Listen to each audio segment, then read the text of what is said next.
Live from KSAT 12. The 6 o'clock news starts right now. It's okay to say no. These signs discouraging panhandling have actually been popping up on the northwest side near several intersections with I-10. They are the work of San Antonio District 8 City Councilman and mayoral candidate Manny Pelaez.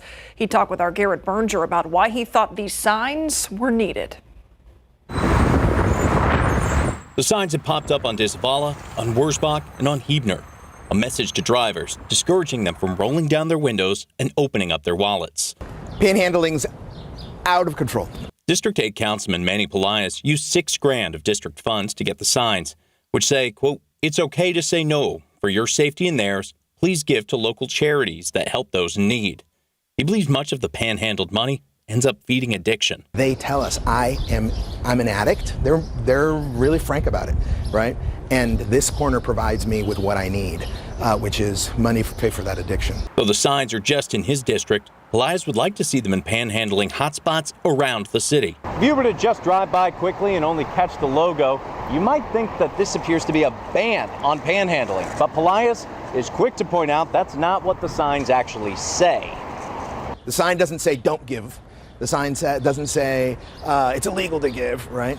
You must give to nonprofits. It just says, please be mindful. And really the message we're trying to communicate is, please be mindful. It's okay to say no, but instead, continue being charitable. Please give to nonprofits. The head of SAM Ministries said, in part in a statement, that her group, quote, supports efforts to redirect the compassion of our community away from panhandling and toward local homeless service providers. While the head of Haven for Hope says if the signs do spread, she hopes they get reworked. What can I do immediately in this moment? I can call 311 and get them, call the street outreach worker that works that specific city council district to go out and help support this individual. Pelaez isn't interested in going further and trying to outlaw panhandling.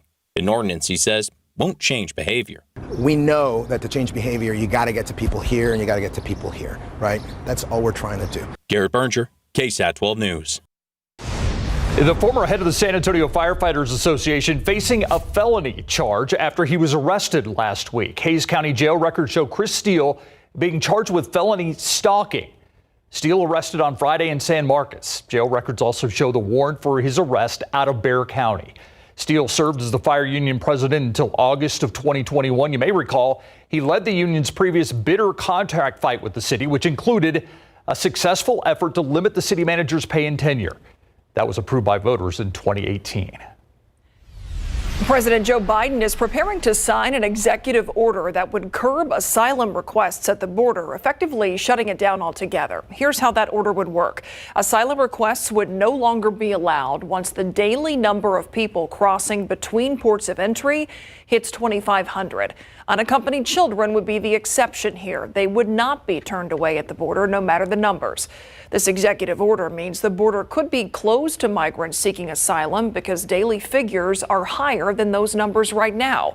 The president is expected to announce his final plans as early as tomorrow.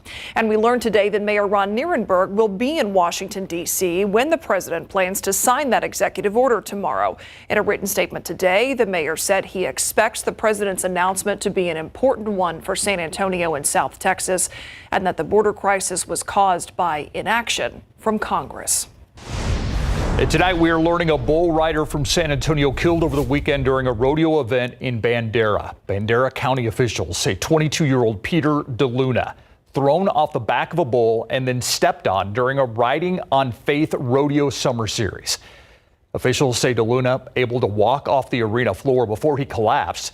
First responders took him to a nearby hospital where he later died. The Riding on Faith rodeo summer series expected to continue this Friday. The people who found their homes in the path of a brush fire this weekend want something done to prevent this kind of danger in the future. That fire broke out yesterday afternoon in a heavily wooded, undeveloped area near I-10 and Foster. Firefighters from the city of San Antonio and Bexar County both worked to put it out. Neighborhoods in both of those areas were in the danger zone. In fact, the flames scorched the backyard fences of some homes. People who live in the area say this is not the first time they've had to hold their breath as flames headed their way. It was during July that there was another fire back there, not nearly as serious as this one, but nonetheless, when it catches fire, and it's so smoky too. According to neighbors, firefighters had trouble even reaching the wooded area where that fire broke out. They say at the very least, access should be improved. We placed a call to the listed owner of the land, but have not heard back yet. We're all used to pulling out the sunscreen and the big hats to stand up to summer in San Antonio. But if this summer brings anything like last summer's blazing hot temperatures, we may need more than that. Yeah, as Katrina Weber shows us, those steady stretches of sun can beat down on more than just our bodies. They can also affect our minds. Go, focus on breathing. Some gentle encouragement is just what this group wants. But Coach Erica Kirk also is there with what they need. Iced water and a cooling fan help these Camp Gladiator participants conquer summer weather workouts. They choose to exercise outdoors, even when the temperatures might have others cooling off inside. Just excessive sweating, not to mention when hurricane season comes around and it's also very humid. Thoughts of last summer's brutal weather, long stretches of temperatures in the hundreds, have not faded from our collective memory. The idea of that kind of heat returning this year can have some people hot under the collar. As a trainer, I really do have to think about how to keep everybody in a positive mindset when it comes to being outside this often. Prolonged periods of steamy weather don't just take a physical toll. Those kinds of temperatures can also be a hot, heavy burden on our minds, sometimes leading to fiery actions. Aggression or aggressive behavior and even violent behavior. While those may be extreme reactions, mental health expert Leslie Smith says it's more than just a wives' tale, that weather affects our moods and more. The discomfort that heat creates within ourselves anyway, and you couple that with disruption in sleep or daily routines because of hotter weather. For anyone who has to be outdoors, she suggests finding ways to cool off and keep calm. That can be anything from meditation to deep breathing to progressive muscle relaxation. All of it can help us weather the coming weather, both from the outside and within. Katrina Weber, KSAT 12 News. And a lot of people wonder, okay, if it's this hot this early, what does that mean for summer? Adam, I know you've talked about that quite a bit. Yeah, you know, ironically, last May was below average temperature-wise, and then we went into the summer and had the most 100-degree days on record. This May ranked in the top 5. We'll get to that in a moment, but yeah, it really doesn't have any bearing on what's going to happen the rest of the summer. Now that we're into June, we've had one 100-degree day, and that was actually over a week ago. It happened in May. But let's go back to 2023. Last summer, 75 100-degree day, smashing the previous record of 59 back in 2009. Now, as for May as a whole, you look at 2024, and it was the top 5 warmest Mays on record. It came in 4th place and 14th driest on records. And it's officially meteorological summer now. June, July, and August considered summer and feeling like it. 98 our high temperature today in town. The average high is 91, and we're going to be continuing to stay above average. We'll hop into those details and what's causing some of this heat in a bit. All right, thank you, Adam. We'll check out traffic right now. We're going to go near downtown, I-10 and Frio, and it's actually the westbound lanes that you're looking at. You can see some sort of construction has one of those lanes blocked right now. Traffic is moving, but it is very slow. Again, this is the upper level of I-10 at Frio, right where it splits into upper and lower. You can see very slow going on the upper deck. Meanwhile, not too far from there, for a year now, a busy exit ramp along I-35 downtown has been closed. A trash fire there shut down that ramp at 35 and Brooklyn Avenue. It's been a big headache for drivers, but things are happening now. RJ Marquez shows us the demolition being done this month and the timeline for that ramp to reopen. Well, good news for our drivers north of downtown who use I-35. We are finally seeing some construction taking place at the Brooklyn-McCullough Avenue exit north of downtown. So let's take a look at some drone video that we just shot a little while ago, and you see some of the construction crews out there. What they're doing is they're going to demolish the Brooklyn Avenue exit ramp after a closure that lasted nearly a year. You may remember that a trash fire that started in a drainage ditch damaged the bottom of the ramp last June. Well, TxDOT went ahead and determined that they're going to have to go ahead and demolish it over the next 2 weeks. So all this work will take place from 8 a.m. to around 5 in the afternoon every day. Let's hear from TxDOT on more of the project. It'll just be work during the daytime, and there won't be any explosives. They'll be using saws to cut through the material through the columns to demolish that structure. Again, that'll take about 2 weeks. So come mid-June, they'll begin the reconstruction process of the ramp. All right, and this ramp should reopen by the fall of this year. So again, good news for our drivers, but it's going to take a little bit of time. So while we are waiting for all this construction to take place, just keep in mind Atlanta Street to Brooklyn Avenue, the frontage road, that will stay closed throughout the duration of the project. And if you want more information on this project, this reconstruction here of this very important ramp north of downtown, go ahead and head over to KSAT.com. Have a good one, everybody. Okay, take a look here. Have you ever seen something like this? A lot of trash in the water. It looks gross. It's also very frustrating. It makes you mad. That's how I felt when I saw this out one morning with my kids at a park. So it prompted a KSAT Explains. How does all of that trash end up in our waterways, and what's being done to stop it? All the trash that comes from San Antonio actually affects everyone going to the Gulf. We'll explain how that happens. Plus, there's a giant trash rake along the San Antonio River. We'll show you how it works. It's in a new KSAT Explains, and it's coming up in our next half hour. I'm proud of the work that I've done to bring it to where it is today. I'm proud of the teams that we have. Andy should be the longtime Pride Center executive director leaving, but he's passing the baton. After the break, he reflects on past progress and future goals, why he says it is simply time to step away, and what his successor has to say. Let's take a quick look outside with live cam. Temperatures going to be in the triple digits soon, and humidity, that's not going to help. Meteorologist Adam Caskey has your full forecast coming up.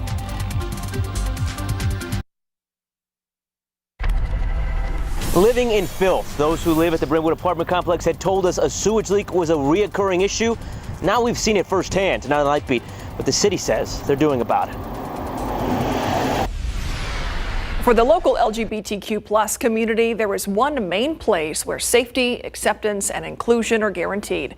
The Pride Center started from humble beginnings, and now it's a thriving organization. Executive Director Robert Salcido has been there through it all, and after 13 years, he's stepping down.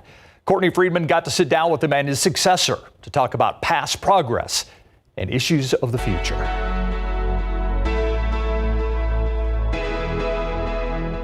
13 years of growth, grit, and success. We are impacting a lot more lives than ever. The perfect time for Pride Center Executive Director Robert Salcido to step down from the position that had become a second full-time job. It's time for somebody to take the reins. Rewind to 2011, Salcido was a volunteer for the brand new San Antonio Pride Center. Some of my friends that I was meeting were disowned from their family. So he helped create a space for people to find their family of choice. I remember our first offices that we got, and it was literally like a 10 by 10 room. I always joke to say that now where we're located, we moved out of our closet. We came out of the closet. Fast forward over a decade, the thriving organization has a full-time staff, a drop-in center, case management, and peer and counseling groups. Why is it important that you have a physical space for that? Yeah, well, one is safety. To be able to bring somebody into a space where they feel comfortable. This is one of the places where the peer groups meet, counseling happens, but when the pandemic hit, this space couldn't be utilized, so they had to figure out something else. They went virtual and still offer online services, offering a wider reach. Salcido's successor plans to make that her priority. Taking the visibility of who we are to the broader city, building partnerships. Meet Lex Loro, the current director of community health, who's been with the center for 5.5 years. No matter where we're at, where we work, what we do, what church we're a part of, what school we go to make sure that our LGBTQ+ neighbors are welcome there. So that's one of the challenges I see. She wants to continue training the outside community and empowering the LGBTQ+ community to self-advocate. Goals that make Salcido beam with confidence. I know that I'm leaving the center in a very good spot with our staff for the next generation. For the past and the future, in the end, what he truly has is pride. Courtney Friedman, KSAT 12 News. I want to talk about something that I just got confirmed. Bexar County Sheriff Javier Salazar is also going to be at the White House tomorrow for that signing by President Joe Biden that has to do with the new border initiative. And basically closing down the border after a certain threshold is met. We just got confirmed moments ago that not only will Mayor Ron Nirenberg be there, but Bexar County Sheriff Javier Salazar will be there as well. Yeah, shows you the local impact of what's going on along the border. We'll have coverage of that coming up tomorrow. Okay, let's turn to the forecast right now. First full week of June. Adam, how hot? How hot is it going to be? More triple digits on the way, Myra, but the heat index is really going to spike as well, and that's what you'll notice in the afternoons ahead. Let's get right to our weather headlines. I want to get right into this here. And as for storm chances and rain chances, minimal chance of anything popping up over us and a minimal chance of any leftovers. Remember last week we cashed in on some of the storm leftovers from West Texas and North Texas. Triple digits return. We've had one triple digit day so far this year. We're likely to have our second day tomorrow, and we'll keep adding on to it thereafter. But the feels like temperature, the afternoon heat index could get between 108 and 112 for a few hours each afternoon because of the high humidity. And one reason we're seeing this is the upper level high, the big blue H. It's going to basically be settling right overhead as we progress through this week and into the upcoming weekend. And that especially is going to turn off our rain chances or the hope for any leftovers, even from West Texas and North Texas. And it's really going to be pressing down on us. We're feeling it now, 98, and that was our high temperature today in San Antonio. Del Rio 97 along with Eagle Pass. Pleasanton 97, Kerrville at 92 degrees. And temperatures for the most part mid to upper 90s, Divine an exception at 101. But that's only part of the story. We have the very tropical air still in place. I mean, it is very humid outside with dew points in the mid 70s. A dew point of 77 at San Antonio International, that's about as humid as it gets around here. It's about as much moisture as we get in our air and that mugginess. But of course, that gets factored in, and the heat index right now, these are the current feels like temperatures. Rio Medina, 111, 114 Kelly Field, Stinson, 110, and at San Antonio International feels like 113. So you get the idea, and this is going to be the pattern and the trend for several more days. Temperature-wise this evening, down to 90 at 8 o'clock. By 10 o'clock, 86 degrees. And we'll start the day tomorrow, 7 a.m. at 79, with the low clouds to start the day as well. And then by noon, we're at 90 degrees, starting to clear out a little bit. Similar cloud pattern as the past few days. Low clouds, gray mornings, and then sunshine into the afternoon. We're thinking 100 for the high temperature officially in San Antonio, but it'll feel like 110 to even 112. And notice the high temperature trend. Triple digits through Thursday, then, maybe a degree shy of 100 Friday into the weekend. What's a degree amongst friends? Fahrenheit? Nothing. You don't notice the difference. Basically, prepare in your mind that we'll have triple digit days going forward. At least that's how it's going to feel for sure. Clouds and radar. There's a little bit of development in Mexico right now, throwing some clouds our way. That's about it. We're not going to get any storms. A nice complex moving through Oklahoma. I say nice because it'd be good to get in on some of that rain. And that happened to us last week. We got some of the leftovers. Unfortunately, that's not going to be the case this time around. But, there's still a little possibility. So a 10% chance Tuesday, Wednesday, and then a 0% chance of anything making it here by Friday through the upcoming weekend because that upper level high really sits overhead. Tomorrow in Poteet and Pleasanton, 102, Comfort 99, New Braunfels, 100 degrees for the high temperature. And notice these mornings, they are exceptionally warm as well and above average because of that very high humidity, the dew point. The dew point temperature, not just about mugginess, but also dictates how warm it'll be in the morning. And we're feeling that muggy, warmth in the mornings. Hey, it's also been very hazy, not just in my mind, but overhead. And I'm going to get into the smoke and the smoke forecast at 6:45. All right, we'll see you then. Thank you, Adam. All right, it is a well-deserved celebration, and I guess, champions coming back to the West Side. The Saints came marching in. They certainly did. They were escorted in by a couple of fire trucks. They had a float to ride in on. It was pretty darn cool at Our Lady of the Lake University this afternoon, celebrating a softball championship, the NAIA World Series. And the Dallas Cowboys, unfortunately, lost a legend today. Coming up.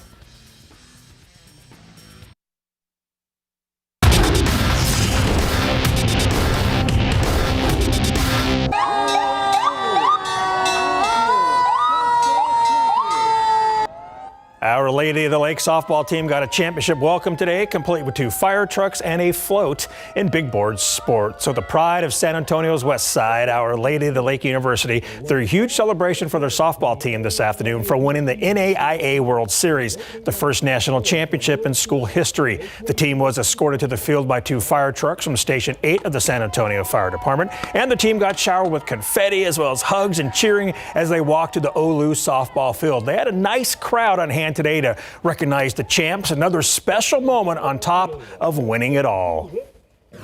This is like a memorable moment for me.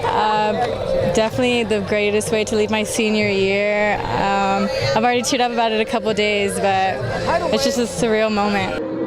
Capturing that first red banner has to be pretty darn cool. The #1 ranked Saints beat Jessup in the final 2-0 to finish the season 57-3. They won all 4 games at the NAIA World Series. And with the song "We Are the Champions" playing in the background today, we asked the Saints about winning the championship. I mean, I think we definitely felt that it was possible because we just knew our potential. This team was so special, and so we went in confident and ready to perform, and everything just went our way, and not just by coincidence, but because we're just that good. We were the best team there. We played the best, at least, and we proved that we're the best team in the country throughout the year. So I'm just proud of them. Wire to wire, #1, and then, we closed the deal. The moment was not too big for this group. We weren't counting down outs or anything, and it was just, the odds were in our favor that whole tournament, and we played the best we could have. We won all 4 games, and it was just amazing. Pretty darn cool. And hey, congratulations to Texas A&M University San Antonio's Darnell Smith, who was named the 2023-24 Red River Athletic Conference Athletic Director of the Year. Smith started as A&M San Antonio's inaugural athletic director in 2019.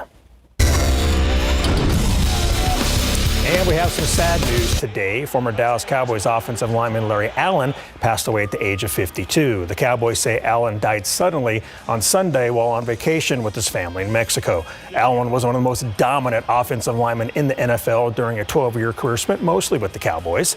He was named an All-Pro 6 consecutive years from 1996 to 2001 and was inducted into the Pro Football Hall of Fame in 2013. He said few words but let his blocking do all the talking. Allen once bench pressed 700 pounds, and he had the speed to chase down opposing linebackers. In more NFL news, the Minnesota Vikings and wide receiver Justin Jefferson agreed to a 4-year extension. That's the richest contract in the NFL for a non-quarterback. He will get $110 million guaranteed in a deal that's worth as much as $140 million, with more than $88 million due at signing. Jefferson has the most receiving yards in league history through a player's first 4 seasons. He was entering the final year of his rookie deal, and you just know Cowboys wideout CeeDee Lamb, who wants a new contract, is watching. Yeah, and taking notes. Absolutely. Jerry's going to have to pay him big. Looking at all those zeros. Yeah. Thanks, Larry. Coming up next, KSAT explains trash flow in San Antonio. Next.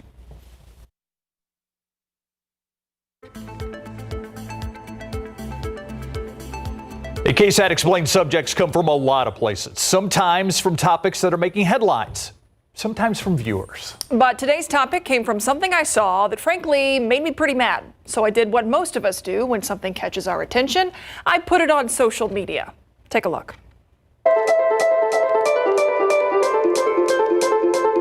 Y'all, it is a beautiful Saturday morning, and I am not your mama. So I'm not trying to be here scolding people. But we can do better. You need to see this. Look at this. Look at all of this trash. I took the kids out to just get some fresh air, walk around. Come on, everybody. How does this happen? Where does all of this trash come from? Turns out the answer is anywhere. And ultimately, it all ends up in the San Antonio River. Every time it rains, I see so much trash in the river. My name is Jane Bacchus. I'm picking up trash. We met Jane at a volunteer river cleanup event on the south side. How often do you do this? Probably 5 or 6 times a year. What kind of things do you find when you're picking up trash? What do we not find? Today we got a baby seat, a car seat. A car seat? Yes, a car seat. There are 4 couch cushions down there that are too heavy to pull out. Tons of styrofoam, tons of plastic bags and bottles that people just throw away, not realizing no matter where they throw it, gravity and wind will take it into the river. And that's what's amazing to me. You could throw something out on the northwest side of town. Correct. And it could wind up here. 100%. I showed Jane my own frustrating discovery. Oh yes. After a heavy rain, that's exactly what it looks like.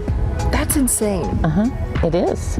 It is. Plastic gloves, plastic bags, and styrofoam. Gravity and water can push every piece of trash that finds its way into a storm drain into the San Antonio River. Think about when it rains in South Texas. It seems like it's all or nothing for us, either bone dry outside or total deluge. Our area is prone to flash flooding. So normally we're seeing about 10 to 15 CFS in the San Antonio River on any normal given day, and we'll see that rise very rapidly up to 2,000 plus CFS, cubic feet per second, in flow. The biggest mess often happens when it's been a while since it rained. Maybe we haven't had rain in a month. That first 1 inch of rain is kind of what we refer to as the first flush, and that's where you'll see a lot of those trash and floatables start to migrate, but then also that thatch. And they'll... Things like brush. Yeah, brush, limbs, debris, grass clippings. Those things will load our trash systems initially up, and then a lot of the floatables then are coming behind that, just overtake it and continue downstream. San Antonio does have a system for catching trash along the water. This is a giant trash rake. It's located on the San Antonio River just north of downtown by the Pearl. It catches trash to keep it from flowing downstream to the Riverwalk. There are sensors throughout the system. There's one sensor down there, downstream. The water elevates, it activates the sensor, it turns on the trash rakes automatically, and it picks up all the debris and it puts it on top of the platform. The rake is also on a timer, so it runs multiple times a day, every day. Side note, did you know this is also where a giant tunnel begins? It funnels excess water underground to protect downtown from flooding. The tunnel itself is 25 feet in radius. It goes down 150 feet, and then it travels 3 miles underground. And this protects the whole downtown area from flooding. And it exits at Lone Star Boulevard. Pretty cool, huh? After a heavy rain, this entire area will fill up with trash, and the system's effective. We saw it catch something as small as this applesauce cup, but it's not a license to litter. The rake doesn't catch everything. Plus, it only has a chance to catch trash that started upstream and didn't get stuck somewhere else before making it this far south. You know the trash looks nasty, but how does it affect water quality? Things like bacteria or nutrients. When I say nutrients, things like fertilizer that could then lead to water quality concerns for plants along the river or animals in the river. Is that something you all have seen examples of? We see examples, unfortunately, of decreased water quality after every storm event. We're in a very urban river system, so obviously the Riverwalk right through the heart of downtown, the river just south of downtown where we are now. There's a lot of impervious surfaces, so streets and sidewalks and roofs where water can't soak in. Water just runs off, and so anything that's on top of those surfaces comes straight into the river. The San Antonio River Authority tests water quality at 70 to 80 sites every other month. There are 8 places from which they test samples every week for bacteria. Those are in spots where people might kayak or canoe. Just as a reminder, none of our drinking water comes from the San Antonio River. Litter in the river creates another mess that's often harder to clean up, a PR problem. One of the biggest impacts of trash on the water is the perception. The perception that people see with trash is that must be a bad water body, that must be unhealthy, that must be dangerous, and it's just not true. There's extremely healthy fish populations. We're doing the first of its kind mussel reintroduction in the state of Texas. We have have great water quality. All of that is because of this healthy ecosystem. But it's up to all of us to do our part to keep it that way. Just know that we are all connected in some way, and primarily through our watershed. So if your cup ends up on the ground versus a trash can and it rains, well, that cup is going to make it to a storm drain, which is going to make it to the river. Why come out those 5 or 6 times a year? Because there's no end to the trash. There's no shortage of things to do.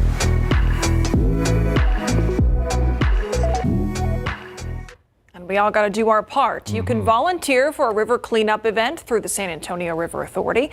Just scan this QR code to find that information. The city of San Antonio also runs its own cleanup programs.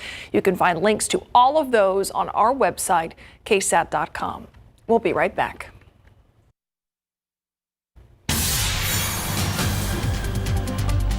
City and this state, I mean, we really need more donors.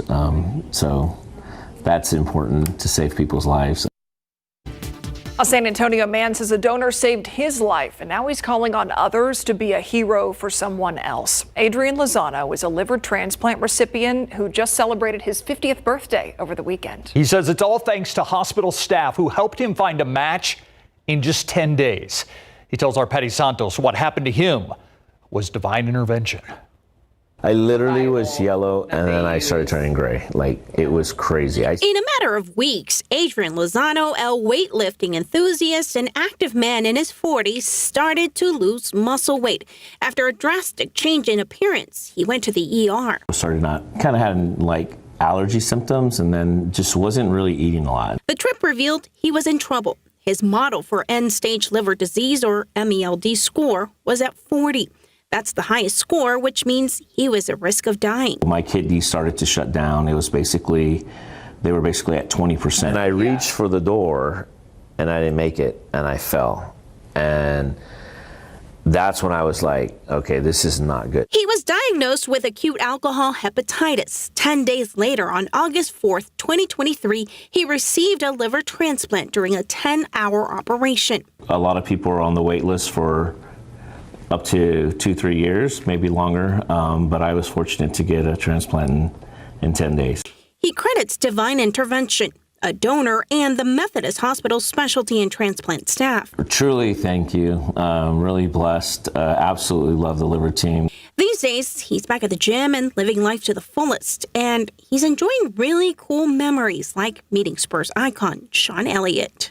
Was really cool because I was there when he hit the 1999 Memorial Day miracle, and it was my birthday, so it was cool. He signed the ball for me, and we got to talk a little bit about being both recipients. Patty Santos, KSAT 12 News. How cool is that? Now, according to Donate Life, there are 13 million Texans registered with their organization. One person can save up to 8 lives when you donate your organs. 10,000 Texans are in need of a donor as we speak. Head to KSAT.com for ways to register. Let's take another look outside with live cam. Adam, it is hazy, hot, and humid out there.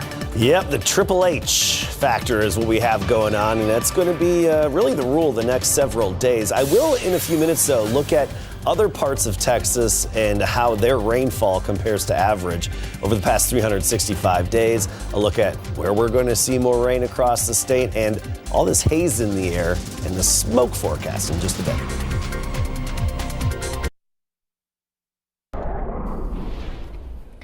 All right, let's talk about this forecast and that stuff that's hanging around in the air, Adam. Yeah, we are getting questions about it. You know, why don't I just have a blue sky when the clouds clear? It's that milky blue because of the annual agricultural burning, especially in southern Mexico and Central America, and then that smoke gets pushed our way. Here's a look at our time lapse this afternoon.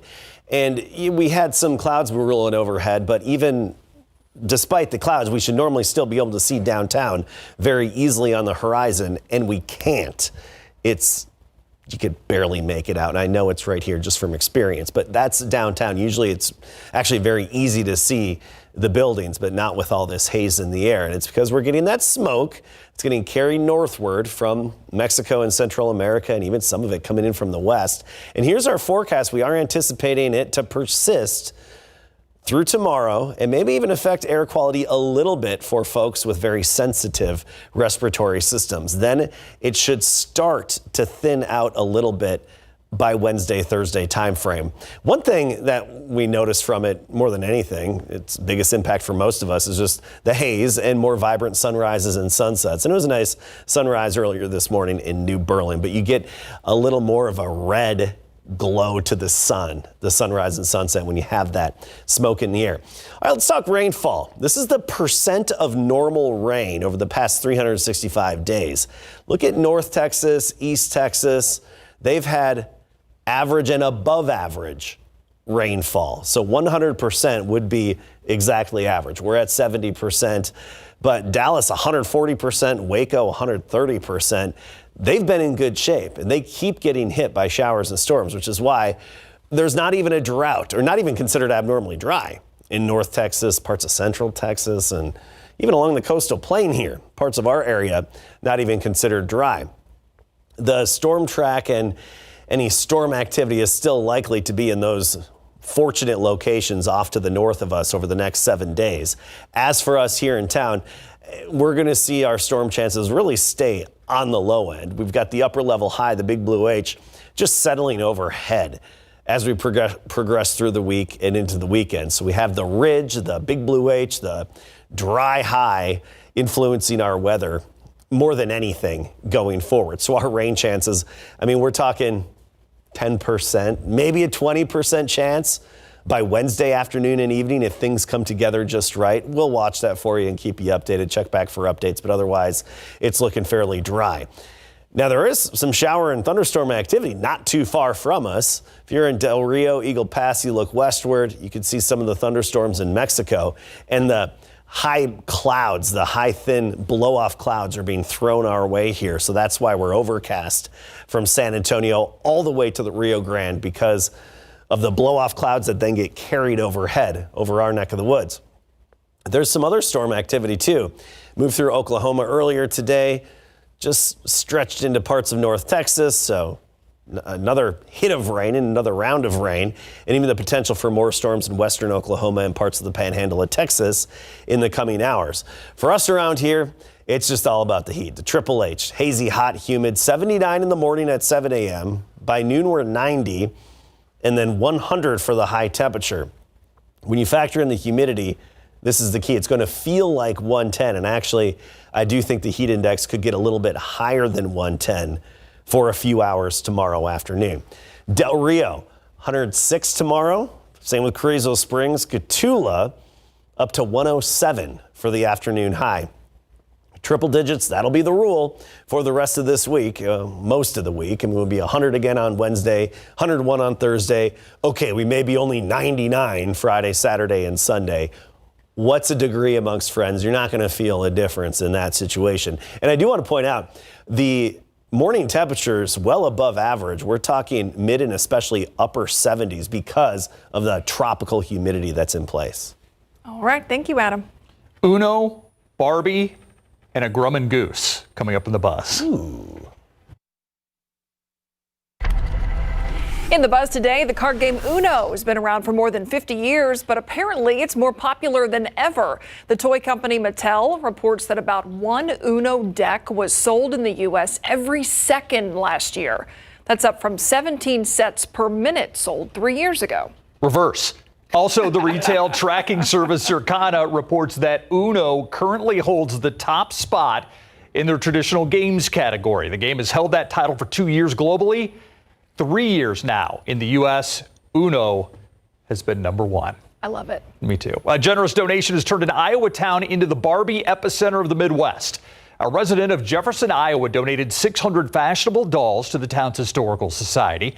The donation now makes the town home to a whopping 1,000 Barbie dolls. The town is leaning into its Barbification, turning a local storefront into a makeshift museum, even passing a pink resolution to promote the exhibits with a splash of color. I did not see one Ken in there. He's Kenough. Okay, history in the sky. The Alaska Aviation Heritage Museum put an old Grumman goose back in the air. Mechanics have been working on this plane for 6 months, and it's been about 16 years since it's flown. Yeah, these are commuter planes, first made in 1937, ending in 1945. The pilot said these planes have found a way to Alaska because they are suited for coastal conditions, and they're pretty cool looking. They're so cool. The Grumman goose.